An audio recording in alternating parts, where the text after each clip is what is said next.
Blog Shravan. यावेळी उपवास फक्त पोटाचा नाही, सवयींचाही. डिजिटल फास्टिंग, मौन व्रत, शरीर शिस्त, साधना, सातत्य.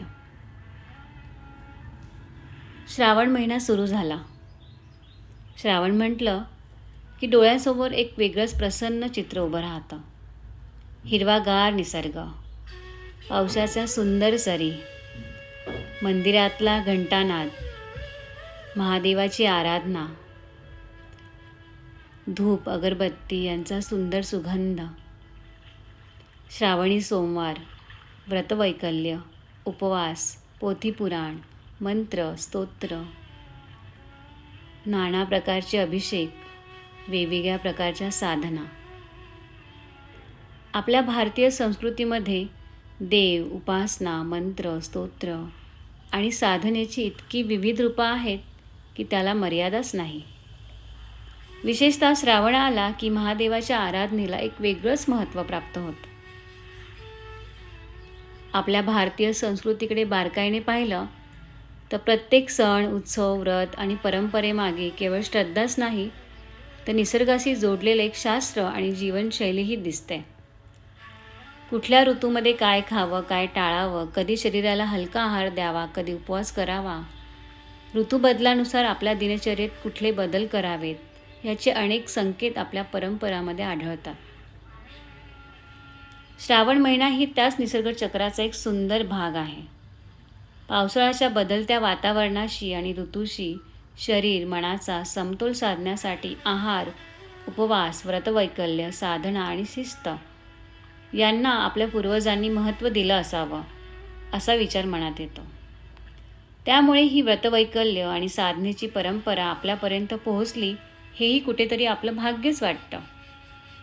प्रश्न फक्त ती करण्याचा नाही तर त्यामागचा भाव, शिस्त, निसर्गाची असलेलं नातं समजून घेण्याचाही आहे.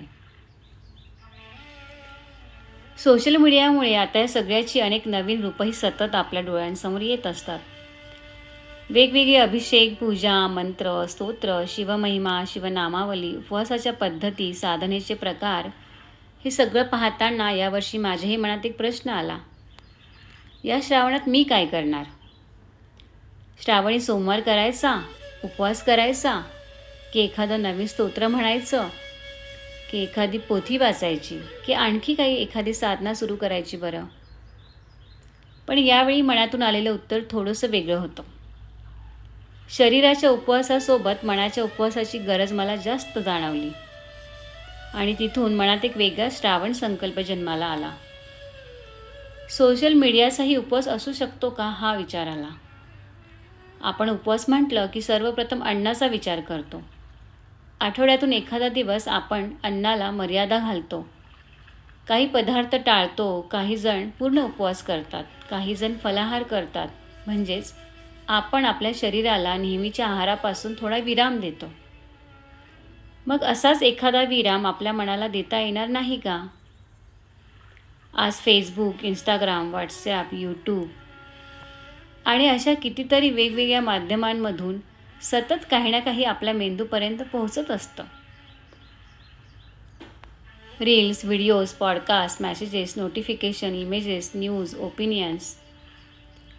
आपले डोळे पाहत असतात, कान ऐकत असतात, हात सतत फोन हाताळत असतात आणि मन त्या सगळ्यावर प्रक्रिया करत असतं.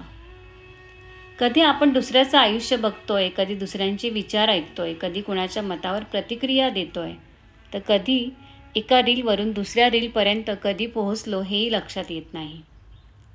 आपल्या पंच ज्ञानेंद्रियांना आपण किती मोठ्या प्रमाणात या छोट्याशा स्क्रीनमध्ये गुंतवून ठेवलं आहे याचा विचार आपण क्वचितच करतो. स्क्रीन टाईम आपल्याला सूचना देतं, आपण लिमिट लावतो आणि काही वेळाने तीच लिमिट स्वतःच वाढवतो. मग प्रश्न पडतो, आपली ऊर्जा नक्की जाते कुठे? फोन कामासाठी आवश्यक आहे, संवादासाठी आवश्यक आहे, ज्ञानासाठीही आवश्यक आहे. प्रश्न फोन वापरण्याचा नाही, प्रश्न आहे अतिरेकाचा. म्हणून या श्रावणात मला वाटलं अन्नाचा उपवास करतो तसा सोशल मीडियाचाही उपवास करून पाहूया. पूर्ण फोन बंद करणं प्रत्येकाला शक्य होईलच असं नाही. कामाचे कॉल्स, आवश्यक मेसेजेस, व्यावसायिक जबाबदाऱ्या असतात. उपवासात आपण फलाहार करतो की? तसंच डिजिटल फास्टिंगमध्येही कामापुरता फोन हा आपला फलाहार असू शकतो. बाकी अनावश्यक स्क्रोलिंग, खूप सारे रील्स, खूप सारे व्हिडिओज, सतत नोटिफिकेशन आणि विनाकारण फोन हातात घेण्याला थोडा आराम, थोडा विराम म्हणूया. कदाचित ते काही तास असतील, कदाचित आठवड्यातला 1 दिवस असेल, पण त्या वेळेत बाहेरच्या जगाचा आवाज कमी करून स्वतःच्या आतला आवाज ऐकायचा. आणि या डिजिटल फास्टिंगसोबत आणखी एक सुंदर संकल्प मनात डोकावला, तो म्हणजे पुन्हा पुस्तकांच्या अधिक जवळ जाण्याचा. सोशल मीडियावर कमी वेळ घालवला तर अचानक आपल्याकडे किती वेळ उपलब्ध होतो हे कदाचित आपल्यालाच नव्याने जाणवेल. तो वेळ जास्तीत जास्त वाचण्यासाठी द्यायचा. PDF किंवा मोबाईलच्या स्क्रीनवर पुस्तक वाचण्यापेक्षा शक्य तितकी पुस्तकांची फिजिकल हार्ड कॉपी हातात घ्यायची. पानांचा स्पर्श अनुभवायचा, तो सुगंध अनुभवायचा, निवांत बसून वाचायचं आणि एखाद्या चांगल्या विचाराजवळ काही क्षण थांबायचं. वा, किती सुंदर. सतत स्क्रोल करणाऱ्या बोटांना थोडा विराम देऊन पुस्तकाची पानं उलटायला शिकवायचं. स्क्रीनमधून सतत माहिती गोळा करण्यापेक्षा पुस्तकातून एखादा विचार शांतपणे मनात उतरू द्यायचा. या श्रावणात स्क्रीन टाईम थोडा कमी, रीडिंग टाईम थोडा जास्त, हाही माझ्या डिजिटल उपवासाचा एक सुंदर भाग असावा असं मला मनापासून वाटलं. मौन व्रत, फक्त न बोलणं नाही हाही विचार आला. यासोबत मनात आणखी एक संकल्प डोकावला, आठवड्यातून 1 दिवस किंवा काही तास मौन. कारण आपली ऊर्जा फक्त फोनमधूनच खर्च होते असं नाही, ती आपल्या शब्दांमधूनही प्रचंड प्रमाणात खर्च होत असते. कितीतरी वेळा आपण गरज नसताना बोलतो, नको तिथे स्पष्टीकरण देतो, नको तिथे आपलं मत मांडतो, नको तिथे ज्ञान देतो, कुणाबद्दल गॉसिप करतो, कुणाच्या आयुष्याची चर्चा करतो, टीका करतो, वाद घालतो किंवा आपल्याशी संबंध नसलेल्या विषयांमध्येही आपली ऊर्जा खर्च करतो. मराठीत एक छान शब्दप्रयोग आहे, तोंडाची वाफ दवडणे. यावेळी ती वाफ दवडायची नाही, ती ऊर्जा आत साठवायची आणि योग्य दिशेने चॅनलाइज करायची.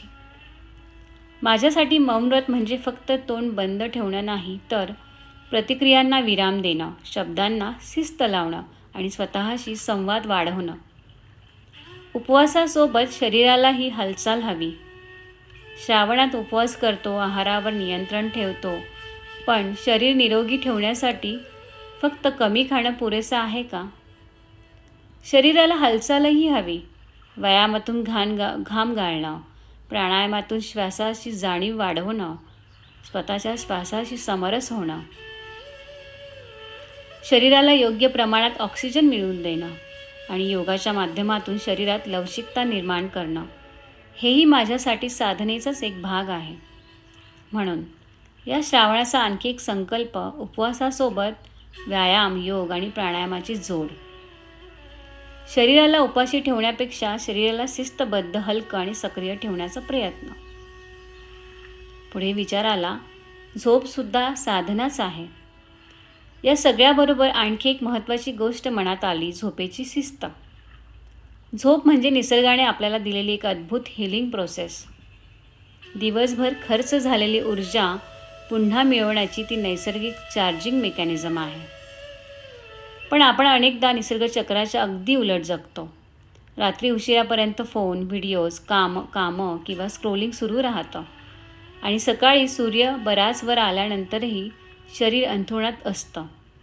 मग या श्रावणात निसर्गाच्या थोडं जवळ जाऊन पाहावं, रात्रीची कामं लवकर आवरायची, शक्य तितक्या लवकर झोपायचं आणि सकाळी सूर्योदयापूर्वी उठण्याचा प्रयत्न करायचा.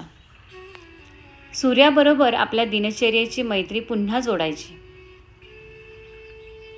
पुढे विचार आला, खाण्यालाही वेळेची शिस्त देऊया की. ज्या दिवशी उपवास नाही त्या दिवशीही खाण्याला शिस्त असावी. वेळेच्या वेळी जेवणं, 2 जेवणांमध्ये योग्य अंतर आणि सतत काही ना काही पोटात टाकण्याऐवजी शरीराची खरी भूक ओळखण्याचा प्रयत्न. आपल्या शरीरातला अग्नी जेव्हा नैसर्गिकरित्या भुकेची जाणीव करून देईल, तेव्हा त्याला योग्य अन्नाची समिधा द्यायची.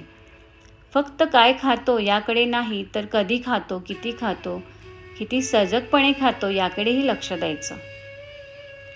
साधना जास्त झाली की साधनेतली एकाग्रता जास्त, असा विचार मनात आला. श्रावण म्हटलं की आपण अनेकदा आणखी एक मंत्र, आणखी एक स्तोत्र, आणखी एक पोथी, आणखी एक साधना आपल्या दिनचर्येत जोडत जातो. शेवटी माणसाचं मन हे थोडं हावरटच, हो की नाही? कितीतरी साधना करावी आणि त्या महादेवाला प्रसन्न करावं असं कुठेतरी मन धावत असतं, हो ना? पण यावेळी मला स्वतःला एक प्रश्न विचारावासा वाटला. मला साधनांची संख्या वाढवायची आहे की साधनेतली खोली?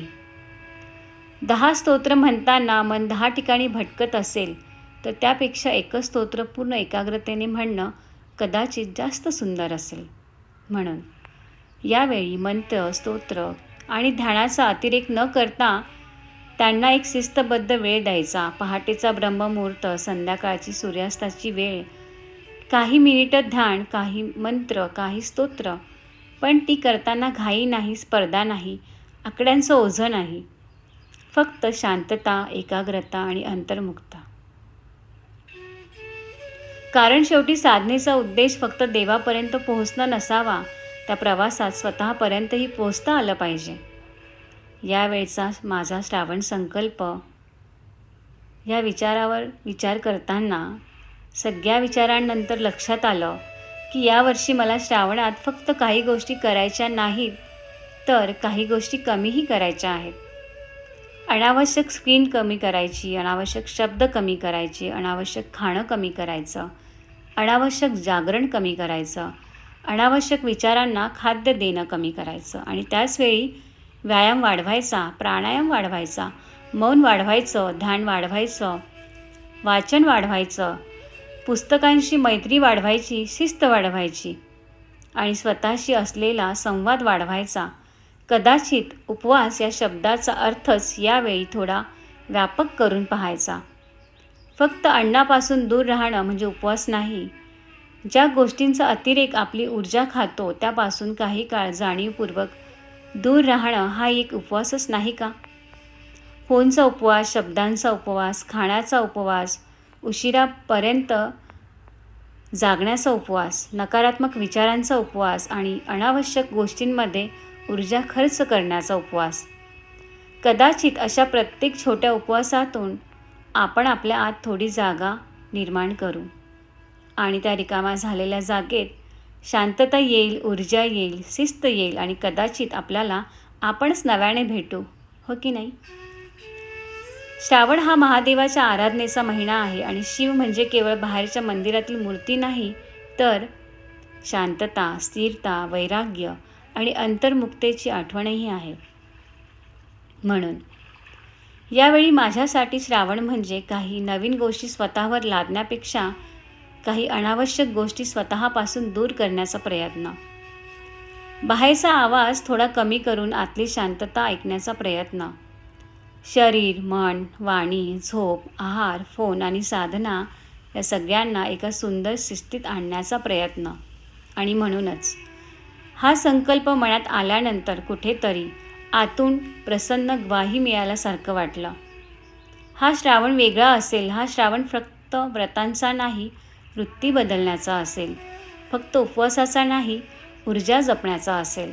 फक्त महादेवाला शोधण्याचा नाही, तर स्वतःमधल्या शांत शिवाकडे, शक्तीकडे जाण्याचा असेल. आणि तुमचा या श्रावणात तुम्ही फक्त काय करणार एवढंच नाही, तर काय कमी करणार हाही प्रश्न स्वतःला विचारणार आहात का? तर नक्की ह्या ब्लॉगच्या माध्यमातून कमेंटमध्ये तुमचा श्रावण कसा असेल नक्की कळवा. धन्यवाद, धन्यवाद, धन्यवाद. कृतज्ञतापूर्वक प्रणाली शिवकमल आव्हाड. आजचा हा ब्लॉग समर्पित आहे डॉक्टर सुप्रिया अनिल गुगळे या मॅमना. कारण आजचा ब्लॉग लिहिताना कितीतरी शिकवण ह्या डॉक्टर सुप्रिया मॅम यांच्या अनेक सेशनमधून कुठेतरी मनाने घेतली आहे, बुद्धीने घेतली आहे आणि त्याच विचारांमधून हा श्रावण कसा घालवायचा, कुठला संकल्प करायचा, कुठली साधना करायची हे पूर्णपणे त्यांच्या आयुर्वेद माध्यमातून त्यांनी घेतलेल्या शिकवणुकीतून त्यांनी घेत असलेल्या अक्षरधाराच्या बऱ्याच पुस्तकांच्या विचारांमधून, ब्रह्ममुहूर्ताच्या शिकवणीमधून आणि कितीतरी शक्ती साधना, सुकांती अशा बरेच वेगवेगळ्या सेशनमधल्या शिकवणीतून आलेला आहे. त्यामुळे हा ब्लॉग डॉक्टर सुप्रिया अनिल गुगळे यांना समर्पित आहे. ब्लॉगला नक्की लाईक, शेअर, सबस्क्राईब आणि कमेंट करा आणि कमेंटमध्ये तुमचा श्रावणाचा संकल्प, तुमची श्रावणाची साधना नक्की कळवा. आणि हा श्रावण महिना हे 30 दिवस स्वतःसाठी प्रसन्नतेने, शांततेने घालूया आणि हा ब्लॉग जास्तीत जास्त जणांकडे पोहोचूया, जेणेकरून सर्वांना आपल्या संकल्प साधनेला कसली जोड द्यावी याची एक कुठेतरी प्रेरणा मिळेल.